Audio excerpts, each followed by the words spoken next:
নমস্কার বন্ধুরা, ভালোবাসা রান্নাঘরে সবাইকে স্বাগত জানাই। আজ আমি বানাবো ধনিয়া কই। কই মাছের এই রেসিপিটি খুবই কম সময়ের মধ্যে বানানো হয়ে যায়, কিন্তু খেতে অপূর্ব স্বাদের হয়। গরম গরম ভাতের সাথে খেতে দুর্দান্ত লাগে। রেসিপিটি তোমাদের ভালো লাগলে একটি লাইক, শেয়ার আর সাবস্ক্রাইব করে দেবার অনুরোধ রইল। আমি এখানে দুটো বড় সাইজের কই মাছ নিয়েছি, আর মাছ বেশ ভালো করে বেছে ধুয়ে নিয়ে মাছের গায়ে বেশ কয়েকটা কাট লাগিয়ে নিয়ে নুন আর হলুদ মাখিয়ে রেখে দিয়েছি। এই মাছের গায়ে কাট লাগিয়ে নেওয়াতে মাছের ভিতরে নুন বেশ ভালো করে ঢুকবে, আর মশলা বেশ ভালো করে ঢুকবে, আর মাছটা খেতেও বেশ ভালো লাগবে। এবার আমি মাছের জন্য একটু মশলা বানিয়ে নেব। এর জন্য এখানে আমি থেতো করা কিছুটা দারচিনি নিয়েছি, এই দারচিনি আমি ফোড়ন দেব। সাথে নিয়েছি খানিকটা গোটা ধনে আর গোটা জিরে। সাথে নিয়েছি ধনেপাতার কয়েকটা ডাঁটি, তার সাথে নিয়েছি টমেটো কুচি, সাথে নিয়েছি ঝালের জন্য শুকনো লঙ্কা আর কাঁচা লঙ্কা, আর তার সাথে বেশ কয়েকটা রসুন নিয়েছি। এবার থেতো করা দারচিনিটা বাদ দিয়ে সমস্ত মশলাগুলো শিলপাটায় মসৃণ করে বেটে নেব। এরপর কড়াতে তেলের পরিমাণটা বেশি দিলাম, আর তেল গরম হয়ে আসলে একটি শুকনো লঙ্কা আর থেতো করা দারচিনি ফোড়ন দিলাম।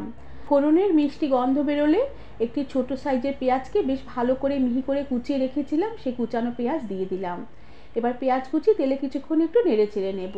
পেঁয়াজ নরম হয়ে আসলে আমি এবারে এক এক করে বাটা মশলাগুলো দিয়ে দেব। প্রথমে দিলাম ধনে বাটা, জিরে বাটা, কাঁচা লঙ্কা, শুকনো লঙ্কা বাটা। এরপরে আমি দিয়ে দিলাম রসুন আর টমেটো বাটা, আর এরপরে আমি ধনেপাতা বাটা দিয়ে দিলাম। সাথে মশলার বাটি ধোয়া সামান্য জল দিয়ে দিলাম। সাথে দিয়ে দিলাম পরিমাণ মতন হলুদ গুঁড়ো আর পরিমাণ মতন নুন। এবার এই সমস্ত মশলাগুলো বেশ ভালো করে নেড়ে চেড়ে কষিয়ে নেব। মশলায় বেশ অনেকটাই জল আছে, তাই জলটা শুকিয়ে আসা অবধি মশলা বেশ ভালো করে কষিয়ে নেব। মশলা বেশ অনেকক্ষণই নেড়ে চেড়ে কষিয়ে নিয়েছি। মশলার জল শুকিয়ে তেলও বেশ ভালোভাবে সেপারেট হতে শুরু করেছে। এই সময় আমি নুন হলুদ মাখানো কই মাছগুলোকে মশলাতে দিয়ে দিলাম।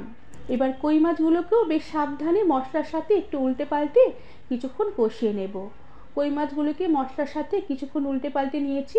এরপর গ্যাসের আঁচ কমিয়ে দিয়ে ঢাকা দিয়ে রেখে কিছুক্ষণ আমি কই মাছ মশলা একসাথে রান্না হতে দেব। এতে মশলার ফ্লেভারগুলো কই মাছের মধ্যে বেশ ভালো করে ঢুকবে, আর খেতেও ভীষণ ভালো লাগবে। আর কম আঁচে ঢাকা দিয়ে কিছুক্ষণ মশলার সাথে কই মাছ রান্না করে নেবার পরে মশলার জল শুকিয়ে একদম ভাজা ভাজা হয়ে মশলাগুলো মাছের গায়ে বেশ ভালোভাবে লেগে এসেছে। এরকম অবস্থায় মাছগুলোকে আরও এক দুবার একটু উল্টে পাল্টে নেব, তবে খুবই সাবধানে করতে হবে, খেয়াল রাখতে হবে মাছ যেন ভেঙে না যায়। এরপর গ্রেভির জন্য শিলপাটা ধোয়া জল দিয়ে দিলাম।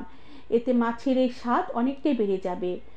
আর মশলা ধোয়া জল দিয়ে আমি কিছুক্ষণ এই ঝোলটাকে ফুটতে দেব। ঝোল বেশ ভালোভাবে কিছুক্ষণ ফুটিয়ে নেবার পরে আমি গ্যাসের আঁচ কমিয়ে দিয়ে ঢাকা দিয়ে রেখে কিছুক্ষণ আমি রান্না হতে দেব।